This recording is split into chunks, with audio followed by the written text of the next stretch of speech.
Hello friends, my name is Kajal और आप सभी का स्वागत है मेरे चैनल पर। और आज की इस वीडियो में हम डिस्कस करने वाले हैं यूपीडीएलएड सेकंड सेमेस्टर सब्जेक्ट हिंदी। और फ्रेंड्स, आप सभी को हम बता दें कि इस क्लास की जो टाइमिंग होती है वो रात के 9 बजे होती है, ठीक है। और डेली हम सेकंड सेमेस्टर का एक सब्जेक्ट का क्या करते हैं, सबसे पहले क्वेश्चन आंसर डिस्कस करते हैं, उसके बाद में आप सभी को आंसर करना होता है। और आज का जो हमारा सब्जेक्ट है वो है हिंदी, ठीक है। तो चलिए फ्रेंड्स शुरू करते हैं। वीडियो को लाइक कर दीजिए और अपने फ्रेंड्स मित्रों को शेयर कर दीजिए। तो देखिए, सबसे पहला जो आपका प्रश्न है कि हिंदी गद्य साहित्य में सर्वाधिक मनोरंजक विधा क्या है? कहानी, नाटक, संस्मरण, निबंध। तो फ्रेंड्स, यहाँ पे जो करेक्ट आंसर हो जाएगा वो हो जाएगा कहानी। अगला जो आपका प्रश्न है कि भारतीय साहित्य में कहानीकारों में सर्वाधिक लोकप्रिय हैं जयशंकर प्रसाद, महादेवी वर्मा, प्रेमचंद, रांगेय राघव। तो यहाँ पे बोला गया है कि भारतीय साहित्य में कहानीकारों में सर्वाधिक लोकप्रिय हैं। तो यहाँ पे आप सभी का जो करेक्ट आंसर हो जाएगा वो हो जाएगा प्रेमचंद। अगला जो आपका प्रश्न है कि कहानी शिक्षण का महत्व है जिज्ञासा, कौतूहल, उतार चढ़ाव, उपयोग छवि। तो फ्रेंड देखिए, यहाँ पे करेक्ट आंसर हो जाएगा वो हो जाएगा जिज्ञासा, कौतूहल, उतार चढ़ाव। तो यहाँ पे करेक्ट आंसर जो हो जाएगा वो हो जाएगा उपयोग छवि। जैसे कि हमने जब कहानी से रिलेटेड लघु उत्तरीय प्रश्न डिस्कस किए थे तो बहुत ही अच्छे से हमने डिस्कस किया था। अगला जो आपका प्रश्न है कि कहानी से प्राप्त होता है मनोरंजन, शिक्षा, ज्ञान, उपयोग छवि। तो कहानी से तो हमें तीनों ही प्राप्त होता है, मनोरंजन भी प्राप्त होता है, ठीक है, ज्ञान भी प्राप्त होता है। तो यहाँ पे इसलिए करेक्ट आंसर हो जाएगा उपयोग छवि, यानी ये तीनों ही करेक्ट है, तो इसलिए ऑल ऑफ दिस। अगला जो आपका प्रश्न है कि लोक कथाएं प्राप्त होती है रेडियो से, दूरदर्शन से, समाचार पत्र से, उपयोग छवि से। तो लोक कथाएं बहुत सारे माध्यम है, हमें रेडियो से भी प्राप्त हो सकती है, दूरदर्शन के माध्यम से भी प्राप्त हो सकता है, न्यूज़पेपर से भी प्राप्त हो सकता है। तो यहाँ पे ऑल ऑफ दिस यानी उपयोग छवि करेक्ट आंसर हो जाएगा। अगला जो आपका प्रश्न है कि बच्चा सर्वप्रथम सीखता है बोलना, पढ़ना, सीखना, खेलना। क्योंकि बच्चा सर्वप्रथम क्या सीखता है? बोलना, ठीक है। तो यहाँ पे जो करेक्ट आंसर हो जाएगा वो हो जाएगा ऑप्शन नंबर अ। बहुत ही अच्छे क्वेश्चन है, आसानी के साथ याद हो जाएंगे। सातवां आपका प्रश्न है कि बच्चे की प्रथम पाठशाला है परिवार, पड़ोस, मित्र, विद्यालय। तो बच्चे की प्रथम पाठशाला कौन सा है? बहुत ईजी क्वेश्चन है। यहाँ पे जो हो जाएगा वो हो जाएगा परिवार, ठीक है। उसके बाद उसके फ्रेंड्स, मित्र, उसके बाद विद्यालय हो जाता है। लेकिन देखिए, अगर सबसे प्रथम पाठशाला परिवार, उसके बाद विद्यालय। अगला जो आपका क्वेश्चन है कि गद्य के अंतर्गत नाटक आता है, कहानी आता है, पद्य आता है, उपयोग छवि। तो अगर यहाँ पे होता कि पद्य के अंतर्गत, तो आप सभी को पता है पद्य के अंतर्गत कविता आता है, बट गद्य के अंतर्गत क्या आता है? नाटक आता है, कहानी आता है, पत्र आता है। इसलिए यहाँ पे जो करेक्ट आंसर हो जाएगा वो हो जाएगा उपयोग सभी। अगला जो आपका क्वेश्चन है कि गद्य तथा पद्य में अंतर है। गद्य में विराम इत्यादि का उपयोग होता है, जबकि पद्य में इनका बंधन नहीं होता है। पद्य में गति और लय होता है, जबकि गद्य में लय का हमने अंतर डिफरेंट देखा भी था। लय का कोई मेन नहीं है। जो पद्य होता है, देखिए जो तीसरा पॉइंट दिया है कि पद्य छंद मुक्त होता है तथा छंद युक्त, परंतु यहाँ पे गलत मिस्टेक कर दिया है। देखिए सही कर लीजिएगा। पद्य जो पद्य में होता है वो छंद होता है, लेकिन जो गद्य होता है इसमें छंद नहीं होता है, ठीक है। तो ये डिफरेंट होता है। अगला है कि यानी उपयोग छवि। तो यहाँ पे उपयोग छवि करेक्ट आंसर हो जाएगा, ठीक है। अगला जो है कि गद्य शिक्षण का महत्व है क्योंकि गद्य द्वारा कम समय में ज्ञान प्राप्त किया जा सकता है। गद्य साहित्य द्वारा कल्पना शक्ति को जागृत किया जा सकता है। गद्य द्वारा रचनात्मक अभिव्यक्ति अपेक्षाकृत सरल होती है। उपयोग छवि। तो यहाँ पे ऑप्शन नंबर डी यानी उपयोग छवि करेक्ट आंसर हो जाएगा। इसका महत्व है गद्य रचना के लिए आवश्यक होता है भाषा तत्वों का ज्ञान, विषय वस्तु का ज्ञान, रचना स्वरूपों का ज्ञान। तो गद्य रचना के लिए ये सभी आवश्यक होने चाहिए, तो इसलिए यहाँ पे उपयोग छवि करेक्ट आंसर हो जाएगा। अगला जो आपका प्रश्न है कि सूक्ष्म गद्य पाठ के लिए आवश्यक नहीं है। विद्यार्थियों के शब्दकोश में वृद्धि, विद्यार्थियों के परस्पर सहयोग, मुहावरे शुक्तियों का ज्ञान, व्याकरण के नियमों का ज्ञान। तो यहाँ पूछ रहा है कि सूक्ष्म गद्य पाठ के लिए आवश्यक नहीं है, तो विद्यार्थियों का परस्पर सहयोग हो तभी मतलब ये आवश्यक नहीं है, तो इसलिए यहाँ पे करेक्ट आंसर बी। इसका ज़रूरत नहीं है कि जब विद्यार्थियों का परस्पर सहयोग रहेगा तभी गद्य पाठ पढ़ा जा सकता है, तो ये आवश्यक नहीं है, तो इसलिए ऑप्शन नंबर बी यहाँ पे करेक्ट हो जाएगा। द्रुत पाठ का उद्देश्य नहीं है, जिसमें हमने डिस्कस भी किया था कि शीघ्र पढ़ने की क्षमता, समझने की क्षमता का अवकाश के समय पढ़ने की प्रवृत्ति, खेल खेल में पढ़ना, तो ये गलत हो जाएगा। ठीक है, यानी इसका उद्देश्य खेल खेल में पढ़ना, ये गलत है। Option number C. अगला जो आपका प्रश्न है कि पद्य रचना में आवश्यक नहीं है मुहावरों का ज्ञान, लाभ का ज्ञान, तुकबंदिया का ज्ञान, छंद। तो पद्य रचना में आवश्यक नहीं है, तो फ्रेंड देखिए जैसे कि अभी मैंने बताया, क्योंकि आप सभी को पता है कि पद्य में छंद भी होता है, लाभ का ज्ञान, तुकबंदिया भी, लेकिन मुहावरे नहीं होते हैं, इसलिए ये जरूरी नहीं है कि पद्य रचना में आवश्यक, क्योंकि जो पद्य होता है वो क्या होता है, कविता हो जाता है, तो इसलिए इसमें जरूरी नहीं है कि मुहावरों का ज्ञान हो, तो इसलिए ऑप्शन नंबर और यहाँ पे करेक्ट आंसर हो जाएगा। पद्य में हो सकता है महापुरुषों की गाथा, प्राकृतिक वर्णन, करुणामयी गाथा, उपयुक्त छवि। तो आपने कविता पढ़ा भी होगा, महापुरुषों की पे कविता बन जाते हैं, प्राकृतिक वर्णन पे कविता बन जाती है, प्रकृति कैसा है, करुणामयी गाथा, तो इसलिए यहाँ पे जो करेक्ट आंसर हो जाएगा वो हो जाएगा उपयुक्त छवि इज द राइट आंसर। पद्य में सौंदर्य होता है भाव सौंदर्य, शब्द सौंदर्य, ध्वनि सौंदर्य, उपयुक्त छवि, तो ये तीनों ही होते हैं, इसलिए यहाँ पे जो करेक्ट आंसर हो जाएगा वो हो जाएगा ये ऑल ऑफ दिस यानी द। अगला जो आपका प्रश्न है कि मनुष्य के भावों की अभिव्यक्ति होती है संकेत द्वारा, वाणी द्वारा, भाव भंगिमाओं द्वारा। तो फ्रेंड जैसे कि हमने बाल विकास में भी पढ़ा था, तो यहाँ पे हिंदी में भी देखिए मनुष्य के भाव, बहुत सारे ऐसे भाव जिनके माध्यम से हम अपनी संकेत के माध्यम से, वाणी के माध्यम से, भाव के माध्यम से हम उनको बता सकते हैं कि हम क्या कहना चाहते हैं, तो इसलिए यहाँ पे जो करेक्ट आंसर हो जाएगा वो हो जाएगा उपयुक्त छवि। अगला जो आपका प्रश्न है कि रचना का अर्थ है निर्माण, सजाना, नवसृष्टि, उपयुक्त छवि। तो रचना का जो अर्थ है यहाँ पे निर्माण भी हो सकता है, सजाना भी हो सकता है, नवसृष्टि भी हो सकता है। तो हम किसी भी चीज़ को जो रचना, अब कह सकते हो कि किसी भी चीज़ किसी भी वस्तु को अगर आप सजा देते हो तो कुछ उसका नया ढंग आ जाता है, तो आप कह सकते हो कि बहुत ही अच्छा रचना हुआ है। नवसृष्टि, तो यहाँ पे उपयुक्त छवि यहाँ पे राइट आंसर हो जाएगा। अगला जो आपका प्रश्न है कि मानव अपने भावों को ध्वनात्मक, जैसे कि हमने कल आप सभी को बताया भी था, ध्वनात्मक क्या होता है कि जब स्पष्ट रूप से समझ या सुनाई नहीं देता है या समझ नहीं आता है, तो यहाँ क्या कहा जा रहा है कि मानव अपने भावों को ध्वनात्मक रूप से प्रकट करता है, उसे मौखिक अभिव्यक्ति कहते हैं, ये कथन है। तो ये रमन बिहारी लाल का है। ठीक है, ऑप्शन नंबर और ये स्टेटमेंट है, इसको याद कर लीजिएगा। मानव अपने भावों को ध्वनात्मक रूप से प्रकट करता है, उसे मौखिक अभिव्यक्ति कहते हैं, तो इसलिए रमन बिहारी लाल। ठीक है, अगला जो है कि मौखिक अभिव्यक्ति में नहीं आता है वार्तालाप, भाषण, पत्र लेखन, कविता लेखन। तो फ्रेंड्स मौखिक अभिव्यक्ति में नहीं आता है, तो क्या नहीं आता है, देखिए सबसे पहले तो वार्तालाप आता है मौखिक में, भाषण भी आता है, लेकिन जो पत्र लेखन है ये मौखिक अभिव्यक्ति में मुझे नहीं लगता है आता है, क्योंकि ये लिखित है। ठीक है, तो ये पत्र लेखन हो गया या फिर कविता लेखन हो गया, तो ये दोनों ही नहीं आएंगे। तो फ्रेंड देखिए यहाँ पे ऑप्शन नंबर द दिया है, क्योंकि ये प्रश्न ही गलत दिया है, तो इसलिए यहाँ पे देखिए इसको हम स्किप करते हैं। अगला है कि मौखिक अभिव्यक्ति की विशेषताएं हैं शुद्ध उच्चारण, शुद्ध भाषा की अभिव्यक्ति, सशक्त भाषा, उपयुक्त छवि। तो यहाँ पे शुद्ध उच्चारण भी होनी चाहिए, शुद्ध भाषा की अभिव्यक्ति भी होनी चाहिए, सशक्त भाषा भी होना चाहिए, तो उपयुक्त छवि यहाँ पे option number D correct answer हो जाएगा ये वाला। अगला जो आपका प्रश्न है कि किसने कहा था, ये स्टेटमेंट है, मेरा विचार है कि पाठशाला के जीवन में अंतिम वर्ष तक लिखित कार्य की अपेक्षा मौखिक कार्य में, यानी लिखित को नहीं अपनाना चाहिए, मौखिक कार्य जो होता है ज़्यादा उपयोगी सिद्ध होता है। यह जो कथन किया जैसे लेम्बोर्न है, मैकाले है, डॉक्टरसन है, रायबर्न है। तो फ्रेंड देखिए यहाँ पे जो करेक्ट आंसर हो जाएगा वो हो जाएगा लेम्बोर्न। ठीक है, उन्होंने कहा था कि पाठशाला में अधिक से अधिक अगर अंतिम वर्ष तक सबसे ज़्यादा फोकस करना चाहिए मौखिक पे, न कि लिखित कार्य पे। ठीक है, अगला जो आपका प्रश्न है कि साहित्य में रुचि उत्पन्न की जा सकती है वाद विवाद प्रतियोगिता, अंताक्षरी, कवि दरबार, उपयुक्त छवि बिल्कुल, यहाँ पे ऑप्शन नंबर डी, साहित्य में रुचि उत्पन्न की जा सकती है। वाद विवाद प्रतियोगिता, अंताक्षरी, कवि दरबार, उपयुक्त छवि यहाँ पे करेक्ट आंसर हो जाएगा।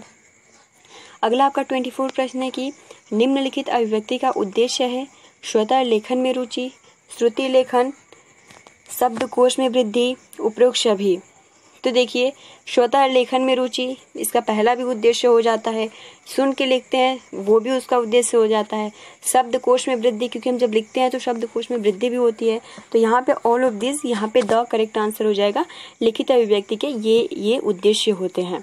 वर्ड का अर्थ होता है वर्ण, रंग, रूप, उपयुक्त छवि। तो वर्ड के बहुत सारे अर्थ हो जाते हैं, वर्ड भी हो जाता है, रंग भी हो जाता है, रूप भी हो जाता है। तो इसलिए यहाँ पे उपयुक्त छवि डी करेक्ट आंसर हो जाएगा। 26 प्रश्न है कि भाषा की निधि है शब्द, अक्षर, वाक्य, वाक्यांश। तो भाषा की निधि है तो वो पहले होगा। यहाँ पे देखिए, भाषा की निधि शब्द, शब्द से ही क्या बनते हैं वाक्य। सबसे पहले अक्षर, अक्षर से शब्द, शब्द से वाक्य, ठीक है। तो इस प्रकार यहाँ कह सकते हो भाषा की निधि है, तो यहाँ पे शब्द पहले रहेगा, ठीक है। उसके बाद देखिए शब्द शब्द शक्ति है अभिधा, लक्षणा, व्यंजना, उपयुक्त छवि। यहाँ पे ऑप्शन नंबर डी यहाँ पे करेक्ट आंसर हो जाएगा। अगला आपका प्रश्न है कि कौन सा उपसर्ग बाकी तीनों से भिन्न है।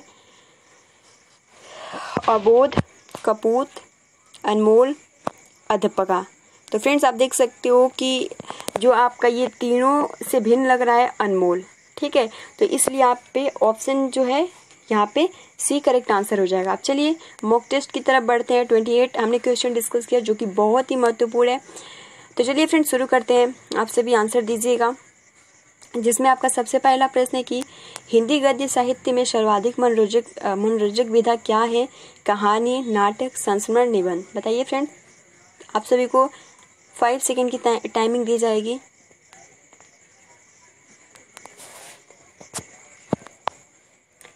बिल्कुल सही, आप सभी का आंसर बिल्कुल यहाँ पे हो जाएगा कहानी, ठीक है। अगला जो आपका प्रश्न है कि भारतीय साहित्य में कहानीकारों में सर्वाधिक लोकप्रिय है जयशंकर प्रसाद, महादेवी वर्मा, प्रेमचंद, रांगेय राघव। तो भारतीय साहित्य में कहानीकारों में सर्वाधिक लोकप्रिय है कौन है।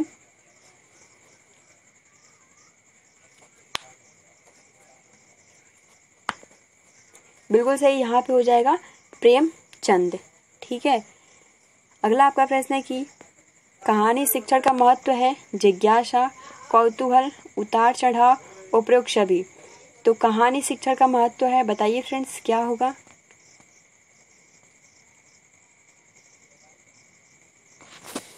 तो फ्रेंड्स कहानी शिक्षण का महत्व है, बिल्कुल सही, यहाँ पे ये तीनों ही हो जाएगा। जिज्ञासा भी होता है, कौतूहल भी होता है, उतार चढ़ाव भी होता है, इसलिए यहाँ पे option number D correct answer हो जाएगा। अगला आपका प्रश्न है कि कहानी से प्राप्त होता है मनोरंजन, शिक्षा, ज्ञान, उपयुक्त छवि। तो कहानी से हमें ये तीनों ही प्राप्त होते हैं, इसलिए हमारा जो राइट आंसर हो जाएगा वो हो जाएगा उपयुक्त छवि, ठीक है, ऑप्शन नंबर डी। अगला जो आपका प्रश्न है कि लोक कथाएं प्राप्त होती है रेडियो से, दूरदर्शन से, समाचार पत्र से, उपयुक्त छवि। बताइए फ्रेंड्स।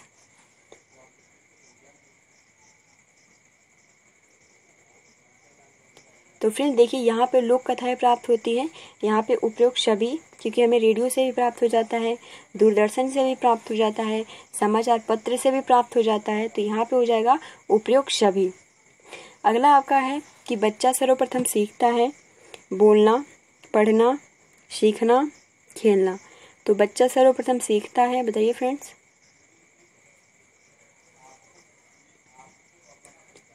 तो फ्रेंड बच्चा सर्वप्रथम सीखता है, बिल्कुल सही, यहाँ पे हो जाएगा बोलना, ऑप्शन नंबर अ। अगला आपका प्रश्न है कि बच्चे की प्रथम पाठशाला है परिवार, पड़ोस, मित्र, विद्यालय।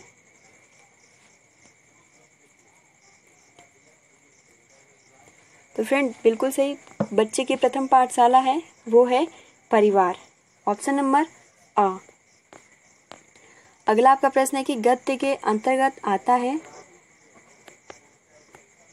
नाटक, कहानी, पत्र, उपयुक्त छवि। तो गद्य के अंतर्गत आता है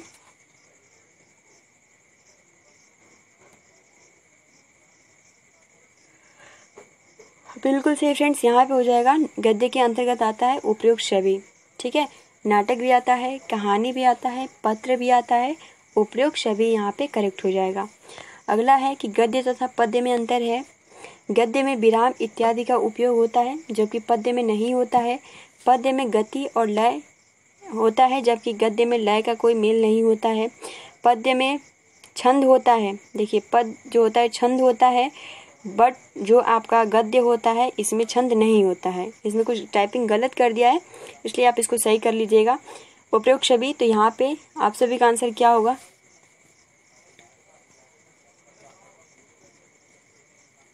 बिल्कुल सही, यहाँ पे हो जाएगा उपयुक्त छवि, ऑप्शन नंबर यहाँ पे द करेक्ट हो जाएगा।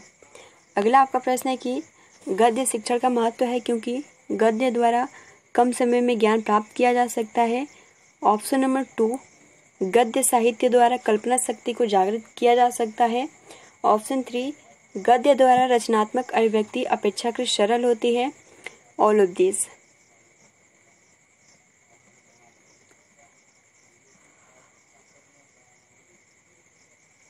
बिल्कुल सही फ्रेंड्स, यहाँ पे हो जाएगा ऑप्शन नंबर डी, उपयुक्त छवि। अगला जो आपका प्रश्न है कि गद्य रचना के लिए आवश्यक होता है भाषा तत्वों का ज्ञान, विषय वस्तु का ज्ञान, रचना स्वरूपों का ज्ञान, उपयुक्त छवि।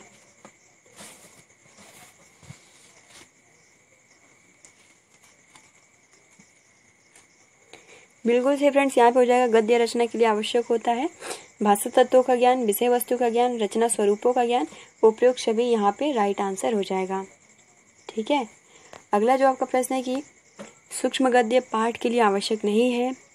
विद्यार्थियों के शब्दकोश में वृद्धि, विद्यार्थियों के परस्पर सहयोग, मुहावरे शुक्तियों का ज्ञान, व्याकरण के नियमों का ज्ञान। तो बताइए फ्रेंड्स क्या होगा?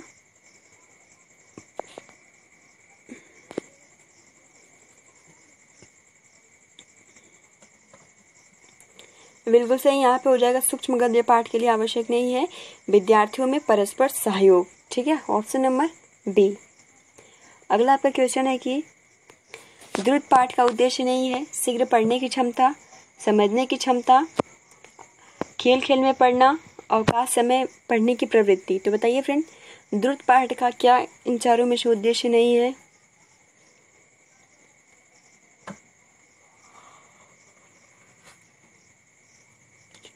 क्योंकि द्रुत का अर्थ ही होता है शीघ्र पढ़ना। तो फ्रेंड देखिए, खेल खेल में पढ़ना ये गलत हो जाएगा, ऑप्शन नंबर सी, इसका उद्देश्य नहीं है। अगला आपका प्रश्न है कि पद्य रचना में आवश्यक नहीं है मुहावरों का ज्ञान, लाभ का ज्ञान, तुकबंदियाँ, छंद।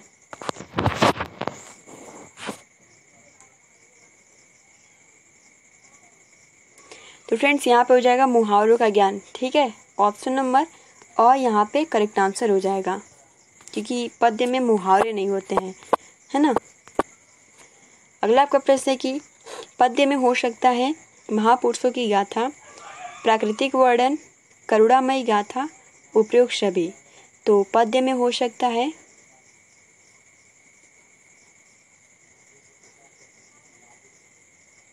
बिल्कुल सही, यहाँ पे हो जाएगा उपयुक्त छवि। ठीक है, ऑप्शन नंबर द, क्योंकि पद्य में ये तीनों ही हो सकते हैं, किसी पे भी आधारित कविता हो सकता है। पद्य में सौंदर्य होता है भाव सौंदर्य, शब्द सौंदर्य, ध्वनि सौंदर्य, उपयुक्त छवि।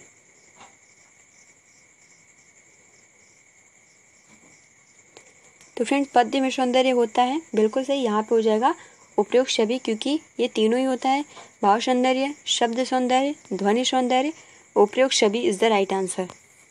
अगला है आपका क्वेश्चन कि मनुष्य के भाव की अभिव्यक्ति होती है संकेतों द्वारा, वाणी द्वारा, भाव भंगिमाओं द्वारा, उपयुक्त छवि।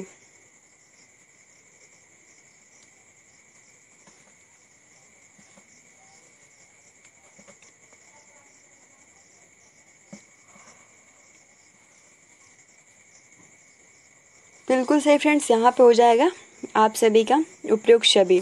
ठीक है, मनुष्य के भाव की अभिव्यक्ति होती है, तीनों ही माध्यम हो सकते हैं, तो इसलिए उपयुक्त छवि इज द राइट आंसर। अगला आपका प्रश्न है कि रचना का अर्थ है निर्माण, सजाना, नवसृष्टि, उपयुक्त छवि।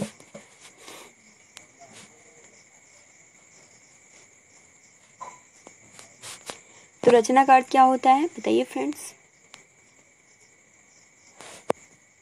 बिल्कुल सही, यहाँ पे हो जाएगा उपयुक्त सभी। ठीक है। अगला जो आपका प्रश्न है कि मानव अपने भावों को ध्वन्यात्मक रूप से प्रकट करता है और उसे अभिव्यक्ति कहते हैं। यह कथन है रमन बिहारी लाल का, हरिदेव बहारी का रायबर्न का उपयोग सभी। तो मनुष्य अपने भावों को ध्वन्यात्मक रूप से प्रकट करता है, यह अभिव्यक्ति का उसे हम मौखिक अभिव्यक्ति कहते हैं। बताइए कौन सा कथन है, किसका कथन है। बिल्कुल सही, रमन बिहारी लाल ने ये स्टेटमेंट दिया है। अगला जो आपका प्रश्न है कि मौखिक अभिव्यक्ति में नहीं आता वार्तालाप, भाषण, पत्र लेखन, कविता लेखन। क्योंकि मौखिक अभिव्यक्ति में तो लिखना आता ही नहीं है, तो पत्र लेखन और कविता लेखन दोनों ही नहीं आएगा, तो इसलिए दोनों ही ऑप्शन हो जाएगा। तो ये क्वेश्चन स्किप करते हैं। ठीक है। अगला जो आपका क्वेश्चन है कि मौखिक अभिव्यक्ति की विशेषताएं हैं शुद्ध उच्चारण, शुद्ध भाषा की अभिव्यक्ति, सशक्त भाषा, उपयोग सभी। तो बताइए फ्रेंड्स क्या होगा।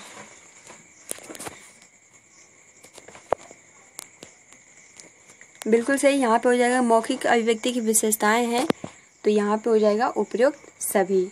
ठीक है। अगला आपका प्रश्न है कि किसने कहा था मेरा विचार है कि पाठशाला के जीवन के अंतिम वर्षों तक लिखित कार्य की अपेक्षा मौखिक कार्य को उपयोगी सिद्ध होता है। लेम्बोर्न ने, मैकाले ने, डॉक्टरसन ने, रायबर्न ने। बताइए किसका स्टेटमेंट है।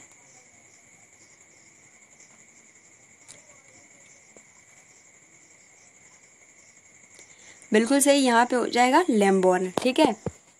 आप सभी का आंसर बिल्कुल सही है। लेम्बोर्न जी ने ये स्टेटमेंट दिया था कि मेरे विचार से जो विद्यालय के अंतिम वर्षों में लिखित कार्य की अपेक्षा मौखिक कार्य ज़्यादा उपयोगी बना सकता है, बट उसमें भी कुछ डीमेरिट रह जाते हैं। उनको तो अक्षरों का सही मात्राओं का, विराम चिन्हों का ज्ञान नहीं हो पाता है, तो बहुत ज़्यादा प्रॉब्लम होती है ना।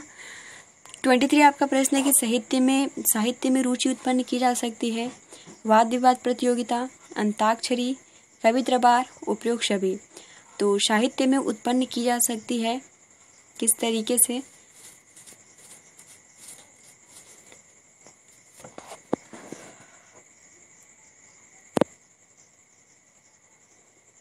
बिल्कुल सही फ्रेंड्स, साहित्य में रुचि उत्पन्न की जा सकती है, यहाँ पे हो जाएगा उपयोग सभी, करेक्ट आंसर हो जाएगा। ठीक है। अगला आपका प्रश्न है कि लिखित अभिव्यक्ति का उद्देश्य है स्वतः लेखन में रुचि, श्रुति लेखन में, शब्दकोश में वृद्धि, उपयोग सभी। तो लिखित अभिव्यक्ति का उद्देश्य है, बताइए फ्रेंड्स।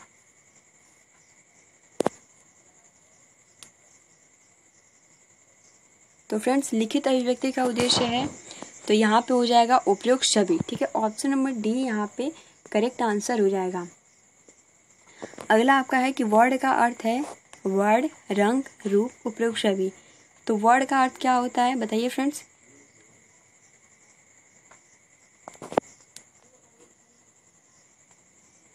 तो फ्रेंड्स वर्ड का जो अर्थ होता है, वर्ड ही हो जाता है, रंग हो जाता है, रूप हो जाता है, इसलिए उपयोग सभी यहाँ पे करेक्ट आंसर होगा।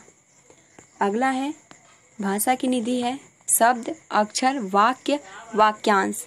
तो भाषा की निधि है, क्या होगा, शब्द होगा, अक्षर होगा, वाक्य होगा, वाक्यांश। तो भाषा की निधि है वो हो जाएगा शब्द, ऑप्शन नंबर, और यहाँ पे करेक्ट आंसर हो जाएगा। ठीक है। अगला आपका है कि शब्द शक्ति है अविदा, लक्षणा, व्यंजना, उपयोग सभी। तो शब्द शक्ति है, बताइए फ्रेंड्स क्या होगा। तो फ्रेंड्स यहाँ पे देखिए शब्द शक्ति है, यहाँ पे बिल्कुल सही, उपयोग सभी। लास्ट आज का क्वेश्चन है कौन सा उपसर्ग बाकी तीनों से भिन्न है। तो इसका आंसर आप सभी कीजिएगा। ऑप्शन है अबोध, कपूत, अनमोल, अध्यापका। तो फ्रेंड्स आज के जितने भी महत्वपूर्ण, बहुत ही हिंदी के बहुत ही महत्वपूर्ण क्वेश्चन हैं, ठीक है, आई होप कि आपको ये क्वेश्चन अच्छे लगे होंगे और फ्रेंड्स आप सभी को बहुत ही आसानी के साथ याद भी हो गए होंगे। तो फ्रेंड्स आज के लिए इतना ही। ठीक है। वीडियो को लाइक कर दीजिए और अपने फ्रेंड्स मित्रों को शेयर कर दीजिए। मिलते हैं। Thanks for watching, take care and best of luck.